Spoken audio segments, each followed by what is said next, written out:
வணக்கங்க. என் பேர் முத்துராஜா. ஆட்டோ ஓட்டுறேன். அதாவது இப்போ என்னப்போ ஹிந்தி திணிக்கிறாங்க, ஹிந்தி படிக்கக்கூடாது சொல்லி ஒரு ட்ரெண்ட் ஆகிட்டு இருக்கு இல்லையா?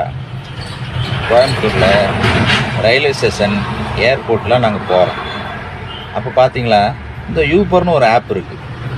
அதை புக் பண்ணுறவங்க எல்லாருமே என்ன பார்த்தீங்களா, எல்லாம் ஹிந்தி, தெலுங்கு, கன்னடம், ஆந்திரா, அதாவது இந்த மலையாளத்துக்காரங்க, ஒரிசா, பீகார், இந்த நிறைய பேர் வெளிநாட்டில் வெளி ஸ்டேட்லேருந்து தான் வர்றாங்க.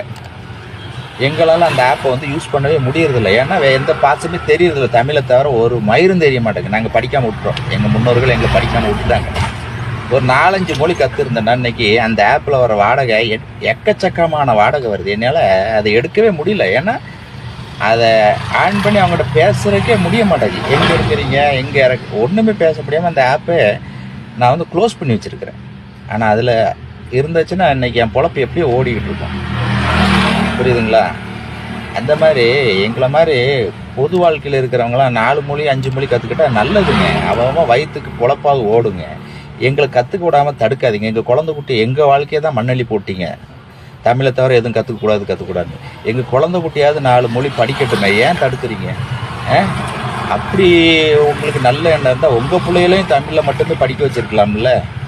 எங்கள் வாழ்க்கை ஏங்க கெடுக்குறீங்க? தயவு செய்து இந்த மொழி பிரச்சனை பண்ணாதீங்க. எங்கள் மாதிரி ஏழை குழந்தைகளை வாழ வழி விடுங்க. நம்ம தமிழ்நாடு முதலமைச்சருக்கு இதுதான் என்னோடய வேண்டுகோள். ஐயா, நீங்கள் வந்து இந்த மாதிரி ரொம்ப மொழி அரசியல் பண்ணாதீங்க. எங்களை மாதிரி ஆட்களை கொஞ்சம் வாழ விடுங்க. நீங்கள் என்ன மாதிரி கால் டாக்ஸி ஓட்டுறவங்க, ஆட்டோ ஓட்டுறவங்கள்ட்ட கொஞ்சம் கூப்பிட்டு வச்சே கேளுங்க. அவங்க எவ்வளோ சிக்கலை சந்திக்கிறாங்க. அன்றைக்கி உதாரணத்துக்கு ஒரு பிள்ளைய வந்து நைட்டு நேரம் ஹிந்தி தெரிஞ்சனால ஒரு டிரைவர் காப்பாற்றி கொண்டு போலீஸ் ஸ்டேஷனில் ஒப்படைச்சார். Auto driver. எங்களை மாதிரி ஆட்கள்லாம் பொது வாழ்க்கையில் இருக்கலாம் குறைஞ்சது ஒரு 7 மொழி 8 மொழி கற்றுக்கிட்டாலும் தப்பு இல்லைங்க. அதனால் எத்தனை மொழி வேணாலும் கற்றுட்டு போட்டுங்க. நீங்கள் வந்து அதை தடுக்காதீங்க. அவன் வாழ்க்கையில் கற்றுக்கிட்டு என்னென்ன சாரையம் குடிச்சிட்டு போதை அடிச்சுட்டா ரோட்டில் படுக்க போகிறான் கிடையாதுங்க. மொழியை படிச்சுட்டா முன்னேறுவாங்க. அதை வச்சு அவன் வாழ்க்கை நல்லா இருக்குங்க.